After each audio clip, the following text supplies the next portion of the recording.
Salut les amis, c'est Tonton, on se retrouve pour une nouvelle vidéo. Petit tuto pour vous expliquer comment, tout simplement, tester un transformateur de console rétro gaming ou autre transfo si, tout simplement, vous avez la possibilité de le faire. Donc voilà, moi, ce sera surtout sur du rétro gaming. Donc là, on va partir sur un modèle pour Mega Drive. Donc du coup, c'est possible aussi pour les Game Gear, Master System, 1, 2, Mega Drive 1, 2, le 32X. Il y a aussi le Mega CD. Vous pouvez faire ça aussi du coup pour la Game Boy, pour la Super NES et pour la NES. Voilà. Donc, je vais vous expliquer un petit peu comment ça va se dérouler. Vous allez voir, c'est très très simple. Vous n'allez pas être perdu. Le seul truc que vous avez besoin, c'est cette chose-là. C'est tout simplement un multimètre. Vous allez voir, c'est très très simple. Alors, pour cela, on va devoir savoir lire un petit peu tout ce qui se passe sur notre transformateur. Donc là, on peut savoir et voir que du coup, c'est un adaptateur pour utiliser tout simplement une Mega Drive. Voilà. Input 220 volts, tout simplement. Le 220 volts, c'est quoi? C'est ça. C'est cette prise qui va vous permettre d'avoir du 220 où on va mettre le transformateur et qui va tout simplement transformer le 220 en 10 volts.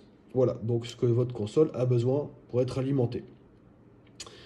Voilà, après on a un deuxième petit schéma ici qui est intéressant. Voilà, on peut voir ici le petit plus. Donc grâce à ça, on va savoir où se trouve la bande plus sur la fiche ronde de 5 mm et la bande moins. Voilà, donc là on voit bien que le moins est à l'intérieur. Donc si je prends mon câble et que je vous fais voir tout simplement la fiche hop, au complet, je vais tirer le câble parce que du coup il est un petit peu long. Comme ça je vais garder le deuxième en bout. Voilà.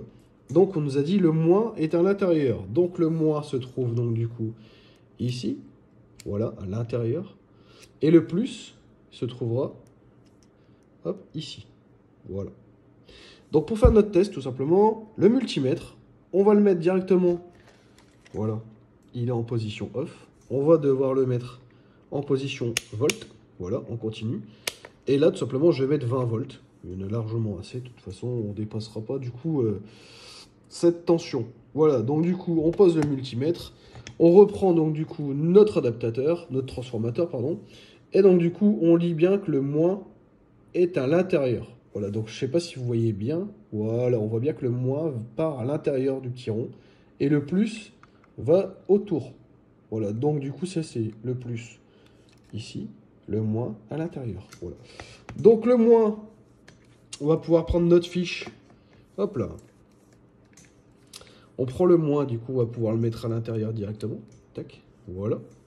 Et pour le petit test, tout simplement, on va pouvoir du coup mettre notre transformateur directement sur la rampe qui va nous balancer du 220. Voilà. Et voilà, on va pouvoir nous du coup mettre la rampe en 220. Voilà. Et on va pouvoir, donc là, à la sortie, on devrait avoir théoriquement entre un bon 8 volts et au maxi, on va dire 17 au grand max. Voilà. Donc du coup, on y va, on met le test. Donc du coup, vous allez bien voir que tac, hop, voilà, le contact se fait. Voilà, donc là, on est à 15 volts, un petit peu plus de 15 volts. Voilà, 15, 14, 15, 15. Voilà, donc du coup, c'est fixe, il n'y a pas de souci. Voilà, donc là, pas de problème. Votre, du coup, transformateur fonctionne. Alors, il est possible que vous ayez tout simplement un voltage, une tension en sortie, mais que votre console ne fonctionne pas. C'est-à-dire que si vous allez avoir, par exemple, 5, 6, peut-être 7 volts, il n'y aura pas assez de tension pour pouvoir alimenter votre console et donc du coup, forcément, ça ne va pas se déclencher. Donc dans ce cas-là, soit il y a un problème au transformateur, ou alors il faut changer peut-être les cours d'eau. Enfin, il y a des... Si vous êtes bricoleur, vous pouvez le faire. Si vous n'y êtes pas, ne le faites pas. Vous rachetez directement, voilà, comme ils font maintenant, on fait des petits transfos, du coup, dernière génération. Ça coûte pas très très cher et donc du coup, vous êtes tranquille. Mais surtout, ne trafiquez pas si vous ne savez pas. Voilà. Si, par exemple, là, je suis en sortie à 15 volts, voilà, la console, elle tourne sans problème. On va faire un deuxième test. Du coup, forcément, comme j'ai le deuxième sous la main, on va pouvoir essayer avec les transfos dernière génération. Voilà, celui-ci, je l'avais acheté pour la Game Gear. Voilà, j'avais déjà eu un petit doute sur le mien, donc du coup j'en ai pris un, j'ai noté Game Gear dessus, comme ça je suis sûr de ne pas me tromper. Donc on va pouvoir lire un petit peu, du coup, un petit peu ce qu'il y a sur l'étiquette. Donc on voit bien que le plus, pareil, il est sur le bord, le moins à l'intérieur. Donc là, on a une tension d'entrée donc de 240 volts. Encore une fois, hop, notre petite prise. Et en sortie, on a du coup du 9 volts.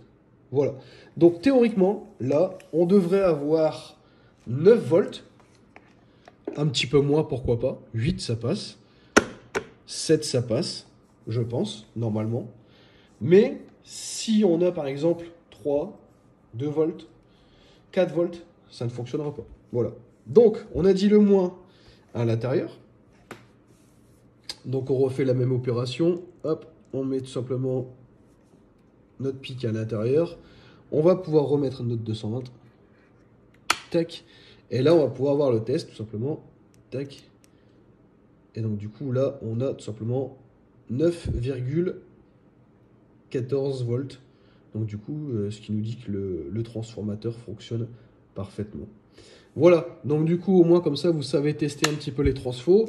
Vous en savez un petit peu plus sur la lecture du coup d'un transformateur. J'avais regardé un petit peu s'il y avait déjà une vidéo qui existait, malheureusement on n'en trouve pas du tout. Personne ne parle de transformateur, ou alors c'est des trucs un peu plus poussés. Et là je trouve que c'est voilà, c'est un tuto vraiment très très simple, donc qui va vous permettre tout simplement de pouvoir un petit peu checker vos vieux transfos. Si vous les avez peur de griller quoi que ce soit, n'hésitez pas, vous faites ça, voilà, ça ira pas plus loin. Vous allez avoir votre réponse très très rapidement. Donc voilà, les amis, pour vous simplifier un petit peu le truc, j'ai mis en description un petit peu tous les transformateurs qu'il y a de dispo sur les Sega, enfin bref, tout ce que je vous avais dit au début, enfin toutes les sortes de consoles rétro gaming. Après, d'autres aussi, ça fonctionne, hein, je sais pas, pour les Atari, tout ça, ça fonctionne aussi, il n'y a pas de souci. Mais je vous ai principalement mis Sega et Nintendo. Donc voilà, comme ça au moins vous êtes tranquille, vous avez la tension d'entrée, la tension de sortie, et puis derrière vous avez les connecteurs, enfin bref, le plus, le moins, généralement tout est répertorié, donc il n'y a pas de souci là-dessus. Donc voilà, j'espère que cette vidéo a été assez claire pour vous. Si vous avez des questions, n'hésitez pas à les mettre en commentaire. Si vous avez kiffé cette vidéo, bah, n'hésitez pas à la partager, n'hésitez pas à mettre un petit pouce bleu, voilà. Et puis merci aussi à Henri, parce que du coup c'est grâce à lui, il m'a donné une idée de vidéo, donc je me suis dit bah, pourquoi pas la faire. Donc voilà, Henri qui se reconnaîtra. D'ailleurs, vous allez connaître un peu plus Henri dans quelques temps, dans une prochaine vidéo. Voilà. Donc voilà les amis, je vous dis à bientôt. N'hésitez pas à vous abonner, activer la cloche des notifications. Et on se donne rendez-vous pour une prochaine vidéo. C'était Tonton. Salut, salut!